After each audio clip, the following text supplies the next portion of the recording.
আমি সার্জেন্ট দেবাশিস চক্রবর্তী। আমার posting east division, cyber cell incharge আমি। তো গতকাল আমি 11 ফার্লং গেটে নবান্ন অভিযান কানেকশনে ডিউটিরত অবস্থায় ছিলাম।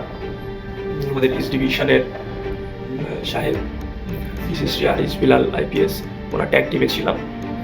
তো আমাদের ওখান থেকে ইনস্ট্রাকশন আসে যে আমাদের স্ট্যান্ড রোডের দিকে, গোয়ালিয়র ঘাটের দিকে মুভ করতে হবে। আমরা রেড রোড ধরে স্ট্যান্ড রোডের দিকে যাচ্ছিলাম।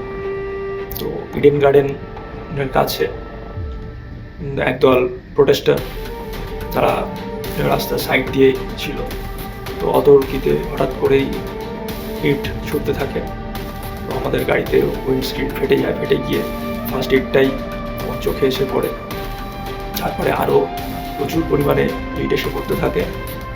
কোনো মতে আমাদের ড্রাইভার ওখান থেকে গাড়ি ঘুরিয়ে নিয়ে চলে যায়। আমরা প্রাণে রক্ষা পাই এবং আমার চোখ থেকে রক্ত ধরতে থাকে। তারপরে আমাকে ওখান থেকে পিজি হসপিটাল এবং এখানে শঙ্কর নেত্রালয়ে নিয়ে আসা হয়। বর্তমানে এখানে চিকিৎসাধীন।